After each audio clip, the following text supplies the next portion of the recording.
Olá, pessoal. Edivaldo, mais uma vez. Estamos juntos para dar continuidade ao nosso estudo no livro de Atos dos Apóstolos. Estamos no capítulo 10. E nesse trecho nós vamos estar lendo o capítulo 10 e o 11, porque a história do capítulo 10 termina no capítulo 11, verso 18. Então nós vamos fazer a leitura dos dois capítulos, tá bom? Então vamos lá. Atos capítulo 10. Havia em Cesareia um homem chamado Cornélio, centurião do regimento conhecido como Italiano. Ele e toda a sua família eram piedosos e tementes a Deus. Dava muitas esmolas ao povo e orava continuamente a Deus. Certo dia, por volta das 3 horas da tarde, ele teve uma visão. Viu claramente um anjo de Deus que se aproximava dele e dizia: Cornélio. Atemorizado, Cornélio olhou para ele e perguntou: Que é, Senhor? O anjo respondeu: Suas orações e suas esmolas subiram como oferta memorial diante de Deus. Agora, mande alguns homens a Jope para trazerem um certo Simão, também conhecido como Pedro, que está hospedado na casa de Simão, o curtidor de couro, que fica perto do mar. Depois que o anjo lhe falou, e se foi. Cornélio chamou 2 de seus servos e um soldado piedoso entre seus auxiliares, e contando-lhes tudo o que tinha acontecido, enviou-os a Jope. No dia seguinte, por volta do meio-dia, enquanto eles viajavam e se aproximavam da cidade, Pedro subiu ao terraço para orar. Tendo fome, queria comer. Enquanto a refeição estava sendo preparada, caiu em êxtase. Viu o céu aberto e algo semelhante a um grande lençol que descia à terra, preso pelas 4 pontas, contendo toda espécie de quadrúpedes, bem como de répteis da terra e aves do céu. Então uma voz lhe disse: Levante-se, Pedro, mate e coma. Mas Pedro respondeu: De modo nenhum, Senhor. Jamais comi algo impuro ou imundo. A voz lhe falou segunda vez: Não chame impuro ao que Deus purificou. Isso aconteceu 3 vezes, e em seguida o lençol foi recolhido ao céu. Enquanto Pedro estava refletindo no significado da visão, os homens enviados por Cornélio descobriram onde era a casa de Simão e chegaram à porta. Chamando, perguntaram se ali estava hospedado Simão, conhecido como Pedro. Enquanto Pedro ainda estava pensando na visão, o Espírito lhe disse: Simão, 3 homens estão procurando por você. Portanto, levante-se e desça. Não hesite em ir com eles, pois eu os enviei. Pedro desceu e disse aos homens: Eu sou quem vocês estão procurando. Por que motivo vieram? Os homens responderam: Viemos da parte do centurião Cornélio. Ele é um homem justo e temente a Deus, respeitado por todo o povo judeu. Um santo anjo lhe disse que o chamasse à sua casa, para que ele ouça o que você tem a dizer. Pedro os convidou a entrar e os hospedou. No dia seguinte, Pedro partiu com eles, e alguns dos irmãos de Jope o acompanharam. No outro dia, chegaram a Cesareia. Cornélio os esperava com seus parentes e amigos mais íntimos que tinha convidado. Quando Pedro ia entrando na casa, Cornélio dirigiu-se a ele e, prostrando-se aos seus pés, adorando-o. Mas Pedro o fez levantar-se, dizendo: Levante-se, eu sou homem como você. Conversando com ele, Pedro entrou e encontrou ali reunidas muitas pessoas. Ele lhes disse: Vocês sabem muito bem que é contra a nossa lei um judeu associar-se a um gentio, ou mesmo visitá-lo. Mas Deus me mostrou que eu não deveria chamar impuro ou imundo a homem nenhum. Por isso, Quando fui procurado, vim sem qualquer objeção. Posso perguntar por que vocês me mandaram buscar? Cornélio respondeu: há 4 dias eu estava em minha casa orando, a esta hora, às 3 horas da tarde. De repente colocou-se diante de mim um homem com roupas resplandecentes e disse: Cornélio, Deus ouviu sua oração e lembrou-se de suas esmolas. Mande buscar em Jope a Simão, chamado Pedro. Ele está hospedado na casa de Simão, o curtidor de couro, que mora perto do mar. Assim, mandei buscar-te imediatamente, e foi bom que tenhas vindo. Agora estamos todos aqui, na presença de Deus, para ouvir tudo o que o Senhor te mandou dizer-nos. Então Pedro começou a falar. Agora percebo verdadeiramente que Deus não trata as pessoas com parcialidade, mas em todas as nações aceita todo aquele que o teme e faz o que é justo. Vocês conhecem a mensagem enviada por Deus ao povo de Israel, que fala das boas novas de paz, por meio de Jesus Cristo, Senhor de todos. Sabem o que aconteceu em toda a Judéia, começando na Galiléia, depois do batismo que João pregou. Como Deus ungiu a Jesus de Nazaré com o Espírito Santo e poder, e como ele andou por toda parte fazendo o bem, curando todos os oprimidos pelo diabo, porque Deus estava com ele. Nós somos testemunhas de tudo que ele fez na terra dos judeus e em Jerusalém, onde o mataram, suspendendo-o no madeiro. Deus, porém, o ressuscitou no 3º dia e fez que ele fosse visto, não por todo o povo, mas por testemunhas que designara de antemão, por nós, que comemos e bebemos com ele, depois que ressuscitou dos mortos. Ele nos mandou pregar ao povo e testemunhar, que foi a ele que Deus constituiu, juiz de vivos e de mortos. Todos os profetas dão testemunho dele, de que todo o que nele crê recebe o perdão dos pecados, mediante o seu nome. Enquanto Pedro ainda estava falando estas palavras, o Espírito Santo desceu sobre todos os que ouviam a mensagem. Os judeus convertidos que vieram com Pedro ficaram admirados de que o dom do Espírito Santo fosse derramado até sobre os gentios, pois os ouviam falando em línguas, exaltando a Deus.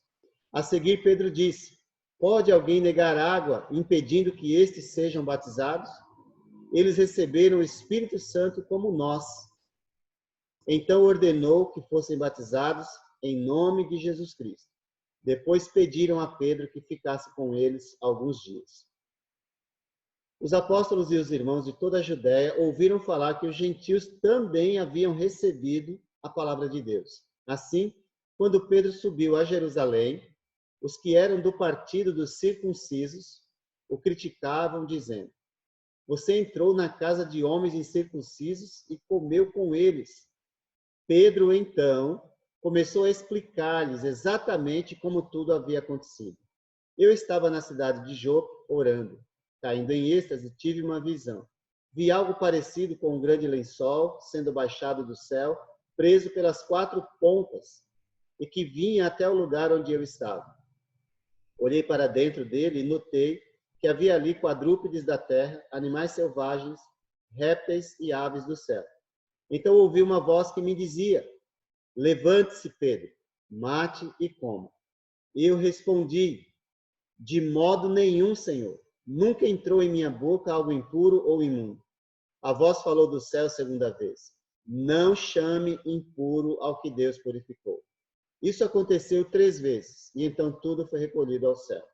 Na mesma hora chegaram à casa em que eu estava hospedado 3 homens que me haviam sido enviados de Cesareia. O Espírito me disse que não hesitasse em ir com eles.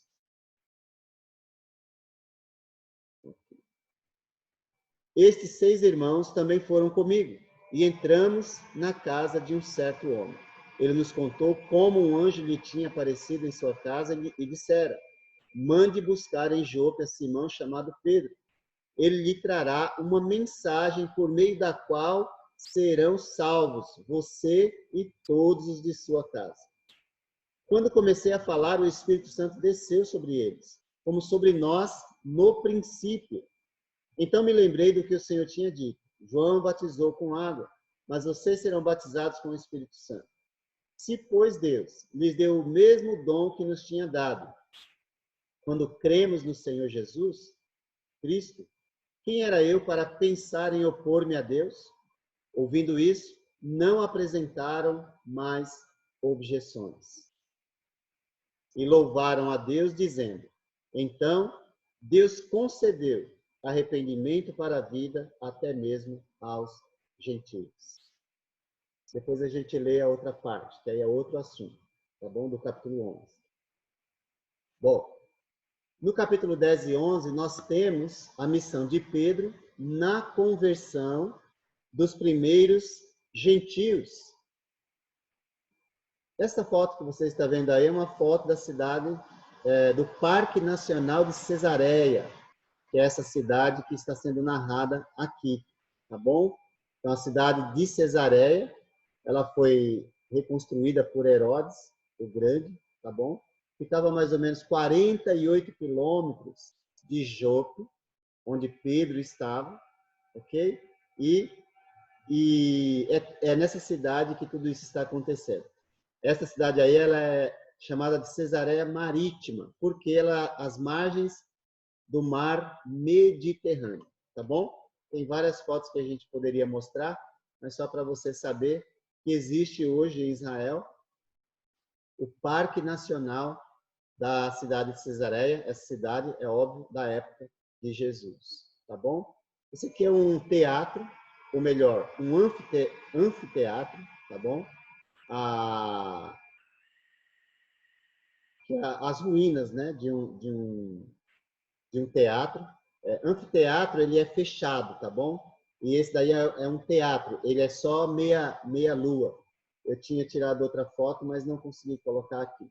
Mas, enfim, é só para você ver que as ruínas da cidade de Cesareia, elas existem e podem ser visitadas, tá bom?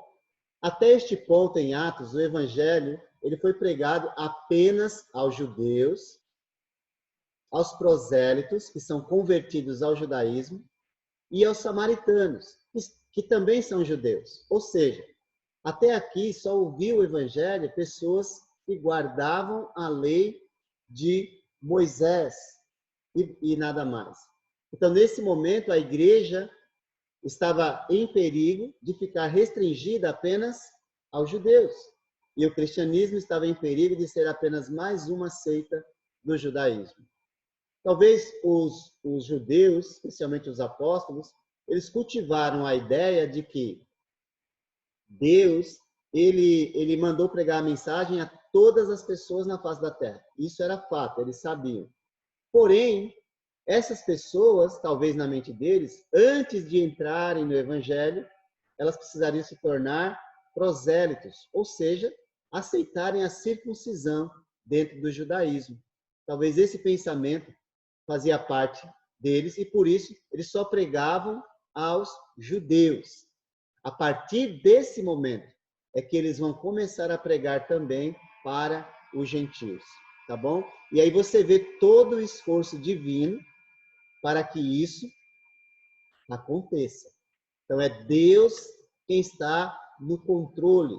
E agora nós estamos num ponto em que, em Atos capítulo 2, o reino de Deus, ele começou com a descida do Espírito Santo para os judeus. Em Atos capítulo 10, o Espírito Santo também vai descer para marcar a entrada dos gentios no reino de Deus, com poder. Lembre disso, tá bom? Então, a lição principal de Atos, capítulo 10, de 1 a 18, é que Deus deseja que o evangelho seja pregado deste momento em diante aos gentios também, não é? Os estudiosos dizem que até esse momento a igreja já devia ter aí entre 8 a 10 anos. Passou bastante tempo já, né? E só tem judeus. Então havia realmente um risco e Deus então ele intervém para que as profecias do Velho Testamento fossem cumpridas em sua totalidade. O plano divino era de iniciar o evangelho entre os judeus, primeiro, isso já aconteceu, e depois estender o evangelho aos gentios. Em Atos capítulo 2, verso 39, lembra que Pedro falou que a mensagem é para vocês, judeus, para os que estão longe, né? Para os que estão perto, para os que estão longe, para os seus filhos, para todos quantos nosso Senhor Deus chamar. Agora, quem são essas pessoas na mente de Pedro? Tudo judeu. Quem é que os que estão perto? Judeus. Os que estão longe? Os judeus da dispersão. Os seus filhos. Os filhos de quem? Dos judeus. Está vendo? Então, Pedro, embora aquela profecia de Atos 2:39 é uma profecia de inclusão dos gentios, eles não entenderam assim. Então, Deus está entrando na história diretamente para mostrar que ele aceita os gentios. Isso é importante a gente notar. Então, os gentios podem participar no Espírito e nas bênçãos prometidas em Joel, capítulo 2, tanto quanto os judeus. E todo aquele que invocar o nome do Senhor será salvo. Lembra disso? Que nós já estudamos? E Deus disse através de Joel que o seu Espírito seria derramado sobre todas as pessoas. É óbvio, todas as pessoas têm acesso. Quem é que vai ter esse privilégio? Aquele que o teme, faz a sua vontade. É o caso aqui de Cornélio, que teve acesso à mensagem da vida. Os gentios podem se tornar membros do reino sem, primeiramente, passar pelo judaísmo. Então, é importante que a gente leve isso em consideração. Então, a participação dos gentios no reino, ignorada até esse momento, foi antecipada. Deus já havia profetizado sobre isso. Nas profecias do Velho Testamento, em Gênesis, capítulo 12, verso 3, por meio de vocês, todos os povos da terra serão abençoados. Por meio de você, Abraão. Essa é a profecia do livro de Gênesis. Na pregação de Jesus, tenho outras ovelhas que não são deste aprisco, Jesus disse. É necessário que eu as conduza também.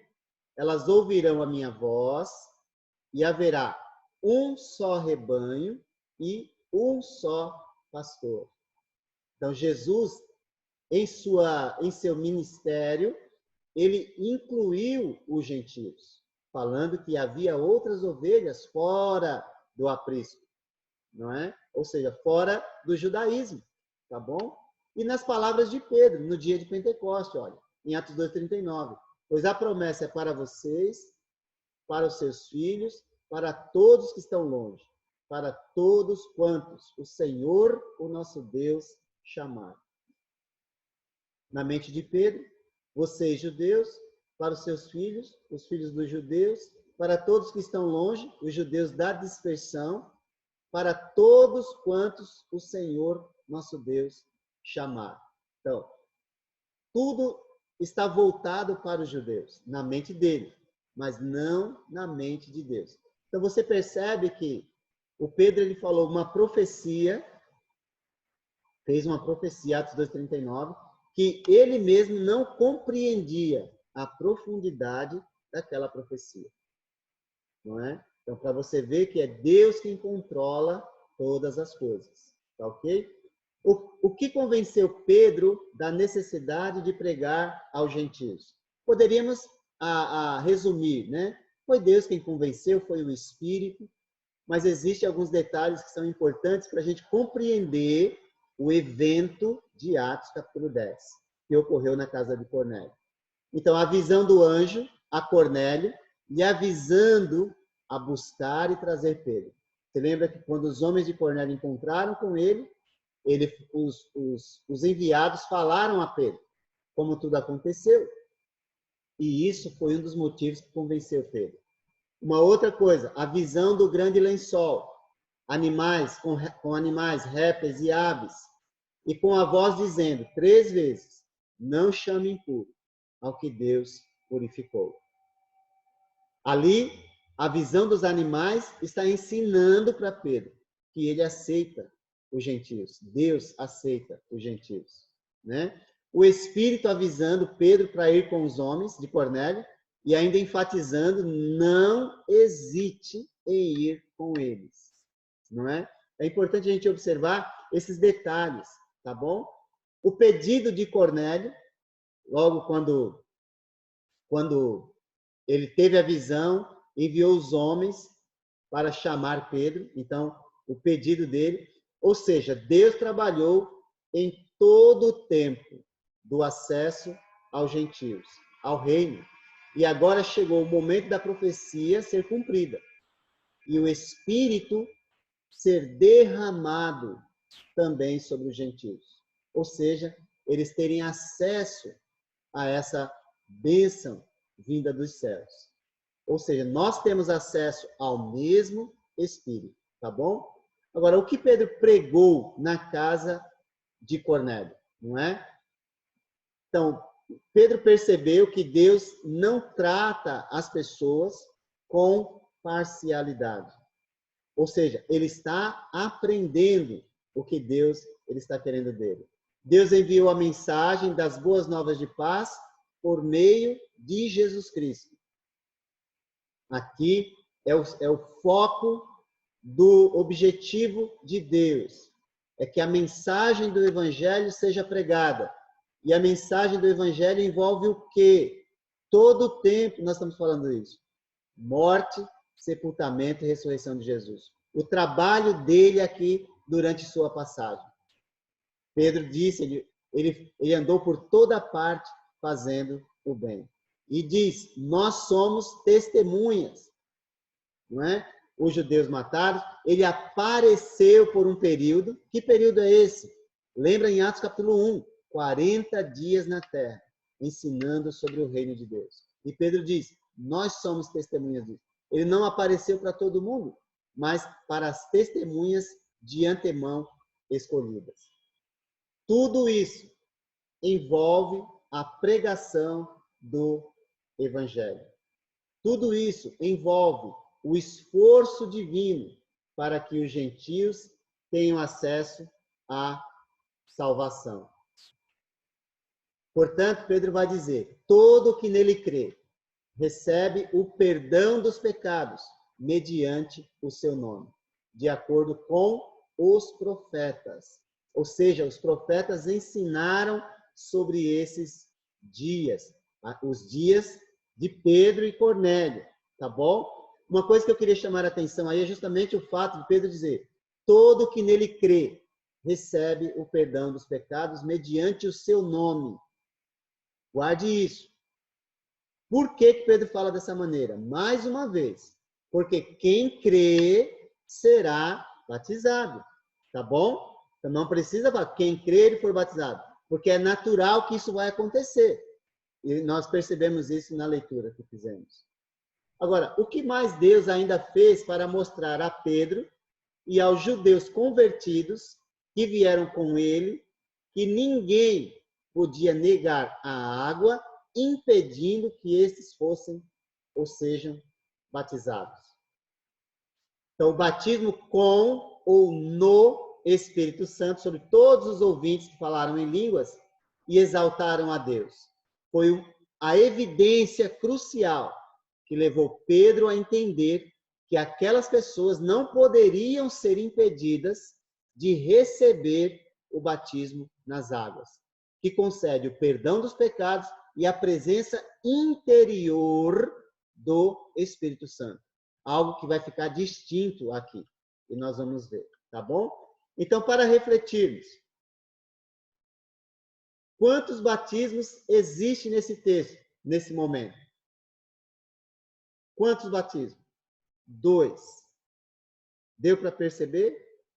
Existem 2 batismos. Existe o batismo nas águas e o batismo com o Espírito Santo.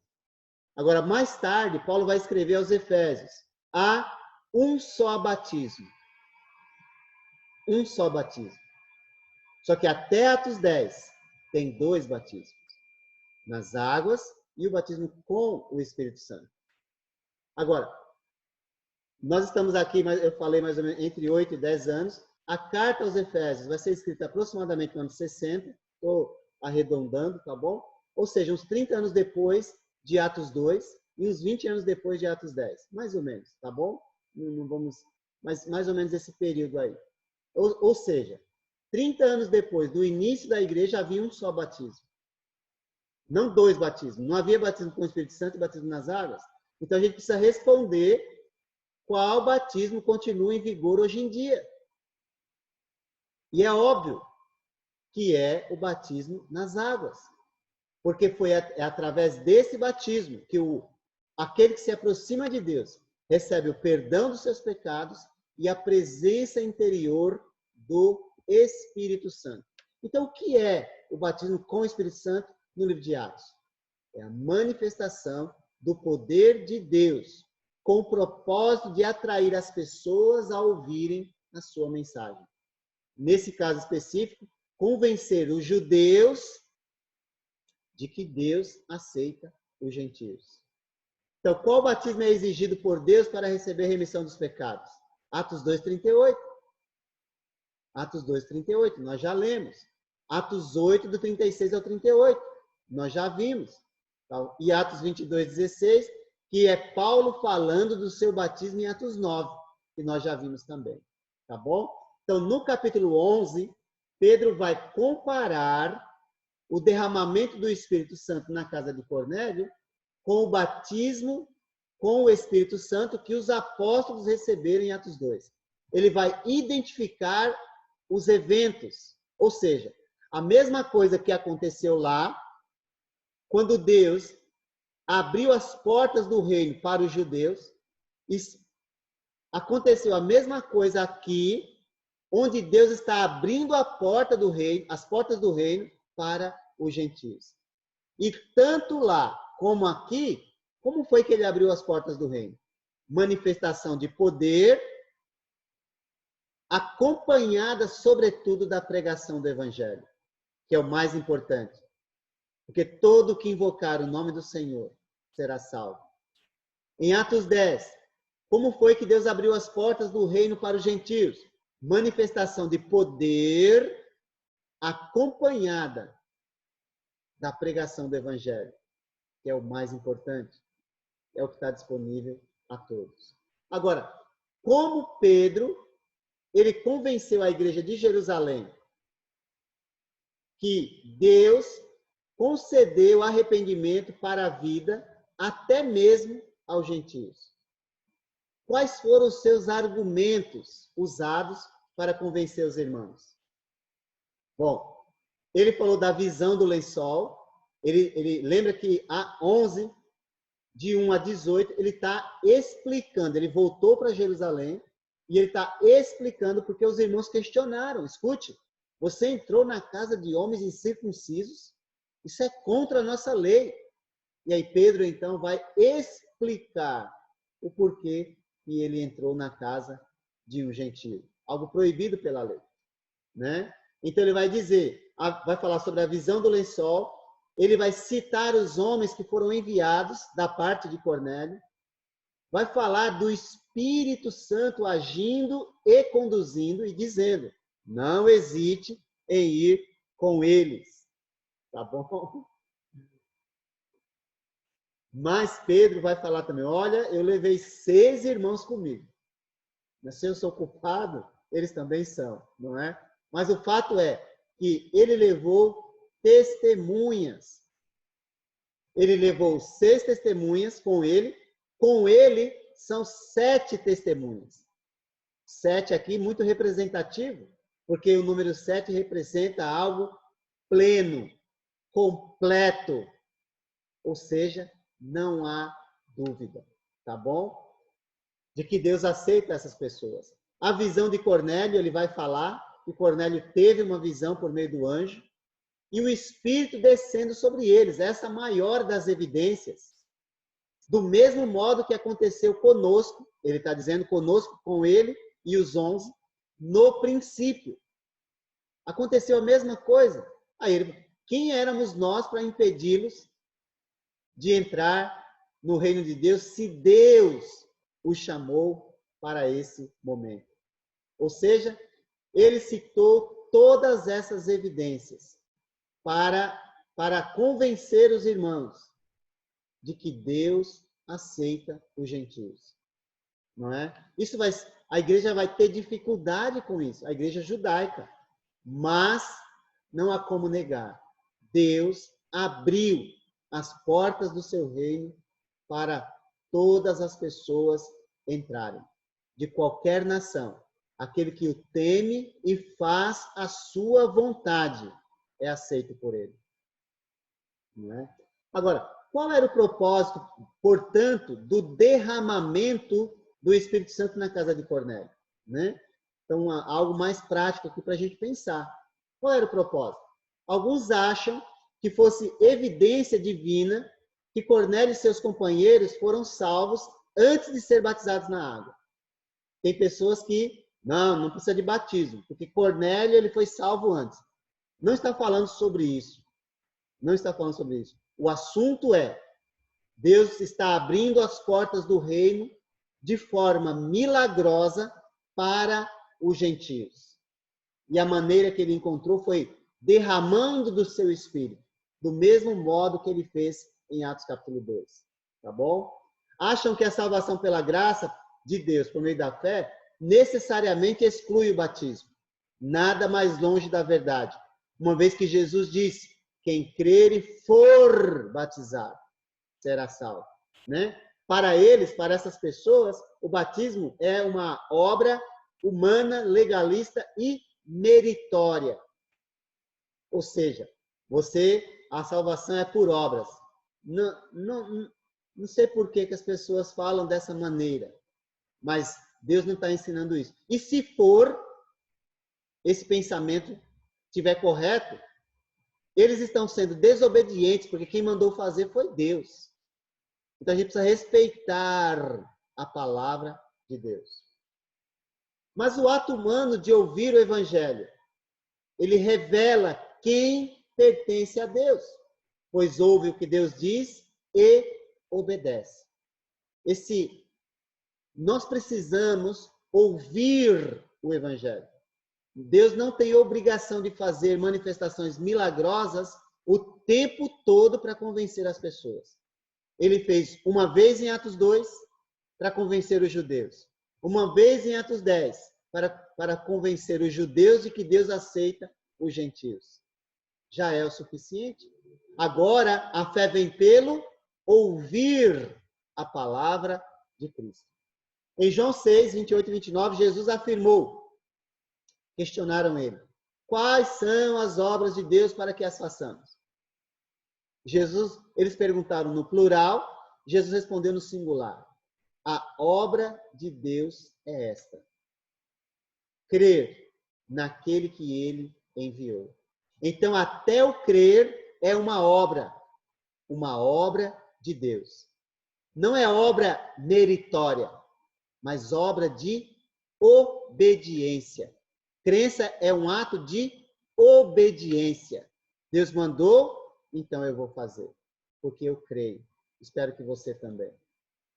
Portanto, o batismo que faz parte da nossa fé. Em Gálatas 3, 26 e 27. Todos vocês são filhos de Deus pela fé em Cristo Jesus. Pela fé.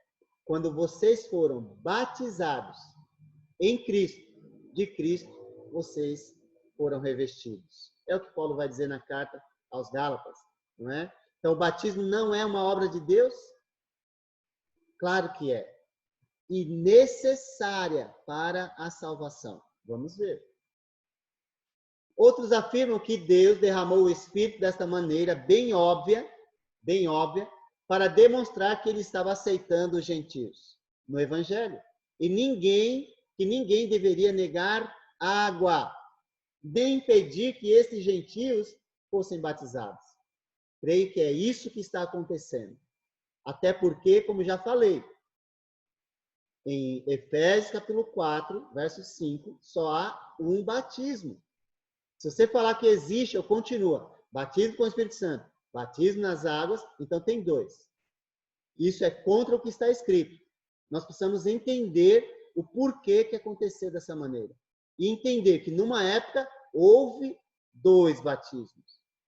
Mas depois que o batismo com o Espírito Santo cumpriu o seu propósito, ele deixou de existir. E hoje nós gozamos dos benefícios advindos do batismo com o Espírito Santo que eles receberam.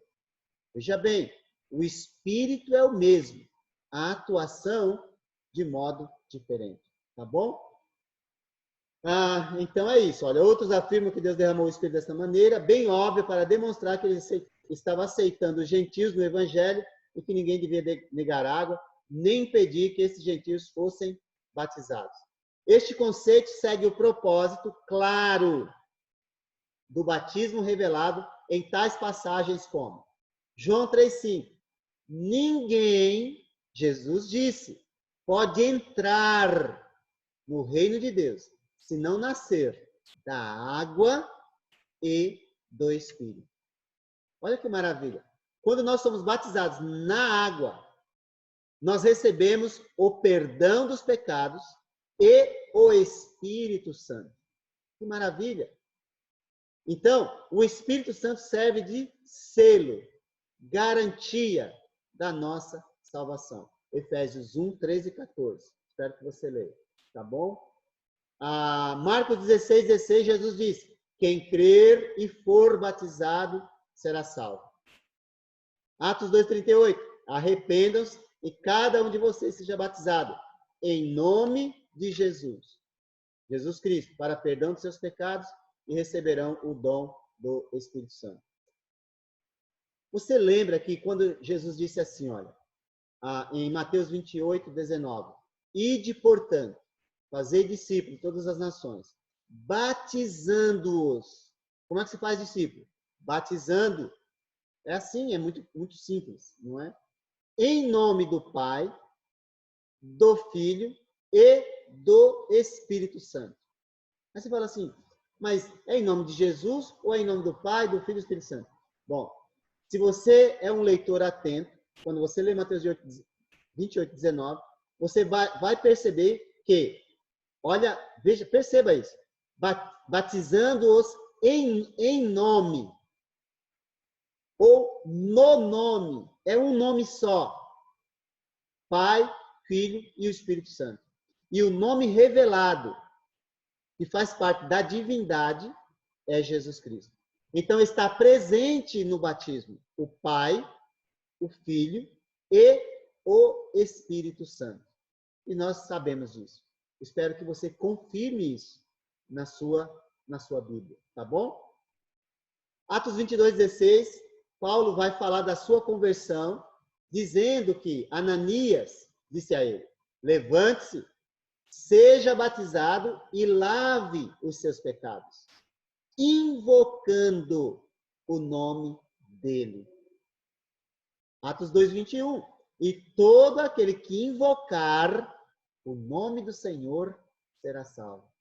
Quando que o nome do Senhor é invocado para a salvação de uma pessoa? Quando ela é batizada. Tá bom? Que maravilha, não é? 1 Pedro, capítulo 3, verso 21 diz, e isso é representado pelo batismo, que agora também salva vocês. Batismo não salva? Como que alguém pode dizer isso, sendo que a Bíblia diz o contrário? O batismo, a água não salva. O poder não está na água, Pedro vai mostrar isso para nós nesse trecho aí. O poder está na ressurreição de Jesus. Então, em que sentido que o batismo salva? No sentido de que quem é batizado está obedecendo aquilo que Deus mandou ele fazer. Então, o batismo faz parte do plano de salvação. Não é banho para tirar a sujeira do corpo, como Pedro vai dizer. Não é banho, mas é a indagação de uma boa consciência para com Deus. Obedeça aquilo que Deus mandou, porque é necessário, faz parte do plano. Atos 8, do 38 ao 40, 9, 18, 19, 16, que a gente vai ler, vai estudar ainda, onde a ordem normal de eventos é ouvir, crer, ser batizado. E a alegria é o alívio decorrente da salvação, ou do perdão dos pecados recebido. Tá bom? Então você pode observar isso. Já fizemos isso.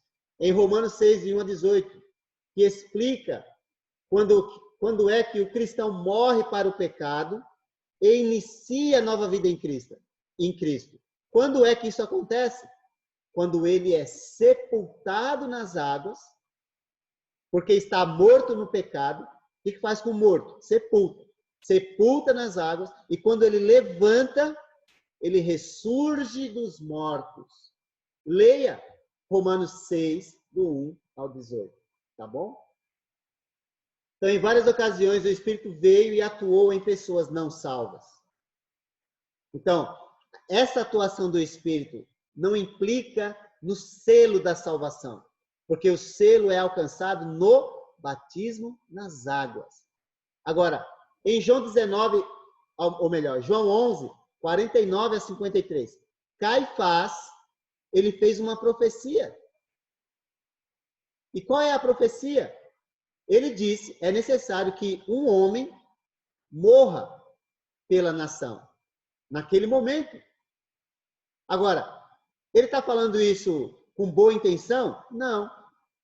Mas é uma profecia que vai acontecer. Naquele contexto, ele está falando que Jesus precisa ser morto. E ele vai dar uma ajuda. Ele vai fazer com que isso aconteça. É uma profecia na boca de um inimigo. Porque Jesus vai precisar morrer, sim, por toda a nação. Por todas as pessoas. Está entendendo? Então, se você ler, você vai perceber que o texto diz, ele falou isso porque naquele ano ele era o sumo sacerdote. E Deus falou através dele. Agora, ele entendeu? Não. As pessoas que estavam ali entenderam? Possivelmente também não. Não. Mas era uma profecia sobre a morte de Jesus. Na boca de um inimigo. Então, porque o Espírito falou através desse Caifás, ele era salvo? É óbvio que não.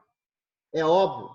Então, a origem da profecia não é a vontade humana, mas homens falaram da parte de Deus, impelidos pelo Espírito Santo. Tá ok? Então, o Espírito Santo veio em Caifás e o impeliu a falar essa profecia. Mas ele é salvo?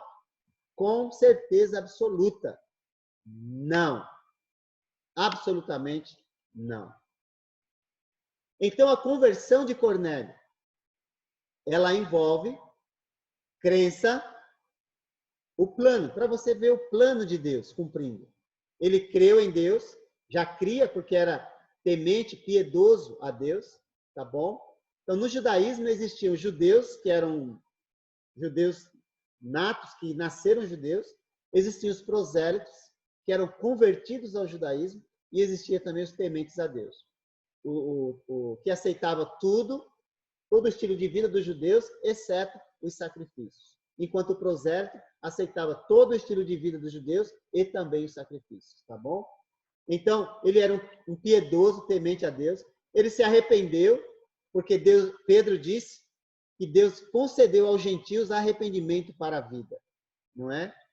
Ele confessou, porque ele queria ouvir o que o Senhor te mandou dizer. Falando para Pedro, não é? Ou seja, isso faz parte da confissão, tá bom? O batismo é evidente que aconteceu, não é? Ordenou que fossem batizados em nome de Jesus. E a perseverança. Ouviram falar que os gentios também haviam recebido a palavra de Deus. Então, nós vemos que o plano de Deus ele está sendo cumprido a cada momento em que uma pessoa se rende a ele. Tá bom? Em alguns momentos pontuais, ele apresenta o plano de forma plena, completa. Eu espero que ajude você. Agora, no capítulo 11, a continuidade, nos versos 19 em diante, vai falar sobre a igreja sendo estabelecida em Antioquia da Síria. Tá bom? Vamos fazer essa leitura. Os que tinham sido dispersos por causa da perseguição desencadeada com a morte de Estevão chegaram até a Fenícia, Chipre e Antioquia, anunciando a mensagem apenas aos judeus. Alguns deles, todavia, cipriotas e sirineus, foram a Antioquia e começaram a falar também aos gregos, contando-lhes as boas novas a respeito do Senhor Jesus. O Evangelho é a mensagem mais importante. A mão do Senhor estava com eles, e muitos creram e se converteram ao Senhor. Notícias desse fato chegaram aos ouvidos da igreja de Jerusalém, em Jerusalém, e eles enviaram Barnabé a Antioquia. Este, ali chegando e vendo a graça de Deus, ficou alegre e os animou a permanecerem fiéis ao Senhor de todo o coração. Ele era um homem bom, cheio do Espírito Santo e de fé, e muitas pessoas foram acrescentadas ao Senhor. Então Barnabé foi a Tarso procurar por Saulo, e quando o encontrou, levou-o para Antioquia. Assim, durante um ano inteiro, Barnabé e Saulo se reuniram com a igreja e ensinaram a muitos. Em Antioquia, os discípulos foram pela primeira vez chamados cristãos. Naqueles dias, alguns profetas desceram de Jerusalém para Antioquia. Um deles, Ágabo, levantou-se e, pelo Espírito, predisse que uma grande fome sobreviria a todo o mundo romano, o que aconteceu durante o reinado de Cláudio, do imperador Cláudio. Os discípulos, cada um segundo as suas possibilidades, decidiram providenciar ajuda para os irmãos que viviam na Judéia, e o fizeram enviando suas ofertas aos presbíteros pelas mãos de Barnabé e Saulo. Ok? Então, agora estamos saindo, vamos dizer assim, de Judéia, Samaria e indo para o norte de Israel, aqui, ó, aqui em cima fica a Síria, tá vendo? Tá 2 mapas aí para você notar. Então, nós começamos aqui, Jerusalém, fomos para a Judéia, aqui a região deserta, Samaria, e agora, extremo norte, aqui, ó, na Síria. Está saindo de Israel, indo para um outro país, e a igreja se estabelecendo na cidade de Antioquia, igreja que será muito importante no plano de Deus, tá bom? Esse mapa aqui é um mapa moderno, tá vendo? Olha, e tudo isso aqui é Israel, ó, antes, ó, essa parte, tudo é Israel, antes. Hoje, Israel é isso aqui, essa parte aqui, ó. Essa parte aqui que pertencia a Israel, por exemplo, onde está Belém, aqui, ó, pertence à Cisjordânia, aos árabes, tá bom? Eles vivem em paz, relativamente, é óbvio, né? Não gostam muito de olhar um para o outro, mas vivem, têm acordo de paz. Essa aqui é a Jordânia, isso aqui era Israel antes também, é do outro lado do Jordão, é a Jordânia, tá bom? Aqui são árabes também, tá ok? E aqui, esse pedacinho aqui, ó, esse aqui, ó, bem pequenininho aqui, é a faixa de Gaza. É aqui onde o conflito é mais intenso, tá bom? São árabes também, ok? Só para você entender um pouco aí da geografia. Então, o estabelecimento da igreja em Antioquia. Discípulos comuns e não líderes evangelizaram e formaram esta congregação. Isso aqui é importante frisar. Que são aquelas pessoas, a gente chama de soldados desconhecidos, que não têm seus nomes registrados na Escritura, mas com certeza seus nomes estão no livro da vida. Isso é o mais importante para nós. A perseguição em Jerusalém dispersou alguns cristãos até Fenícia, Chipre e Antioquia, onde no início a palavra foi pregada somente aos judeus. Os cristãos perseguidos e dispersos pregam por onde passam. Que convicção, aproveitando todas as oportunidades. Isso é importante, não é? Para a gente notar que Deus realmente a mensagem de Deus está avançando, tá ok? Ou seja, a perseguição não impediu o avanço da igreja, não impediu a evangelização. Os irmãos entenderam, nós temos que pregar por onde passar.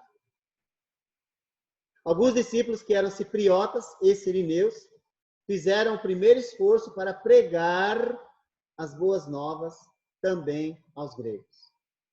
Cipriotas, possivelmente daqueles que estavam lá no dia de Pentecostes, não é? Esses daqui, o texto diz que eles, quando se espalharam por causa da perseguição que ocorreu nos dias de Estevão, tá vendo? Então, aquelas pessoas que se converteram no dia de Pentecostes, agora estão pregando por onde passam. Que maravilha, não é? Que beleza. A igreja em Jerusalém colaborou enviando Barnabé para encorajar os de Antioquia. Barnabé era uma boa escolha porque era encorajador, como nós já vimos em Atos 4:36. Esta era a terceira missão de encorajamento dele, de Barnabé. Ele animou o pessoal de Jerusalém com a sua generosidade. Depois ajudou Saulo, lembra? Falando para a igreja em Jerusalém que ele tinha se convertido mesmo. Os irmãos estavam receosos, lembra?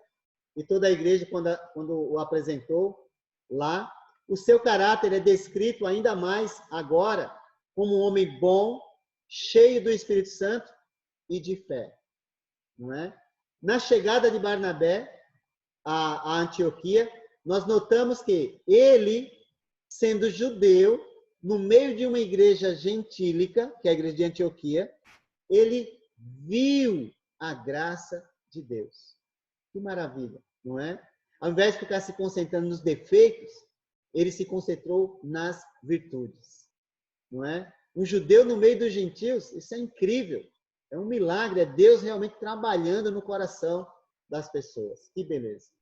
Ele teve uma atitude positiva e otimista, ficou alegre e animou os irmãos a permanecerem firmes ao Senhor de todo o coração. O resultado, muitas pessoas foram acrescentadas ao Senhor. Logo, Barnabé recrutou mais um obreiro, viajando 250 quilômetros a Tarso para trazer Saulo para Antioquia. E durante 1 ano ou 2 anos até, ensinaram muitas pessoas. 1 ano inteiro naquela cidade, falando de Jesus. Uma novidade surgiu em Antioquia. Pela primeira vez, os discípulos foram chamados cristãos, evidentemente pelos habitantes da cidade. Significa seguidor de Cristo, alguém que pertence a Cristo. Então, isso é importante para que você não crie nomes para definir você. Então, por exemplo, o nome evangélico é bonito, mas não é bíblico. Foi criado simplesmente para diferenciar do católico. Nós não somos nenhum nem outro. Nós somos simplesmente cristãos ou discípulos de Cristo. Que você seja simplesmente cristão, que segue Jesus, que pertence a Jesus, que imita Jesus. Mas não crie nome. Deus não deu essa autoridade para a gente, para criar nome para nos definir. Tá bom? Isso é resultado do quê? Do mundo religioso em que nós vivemos.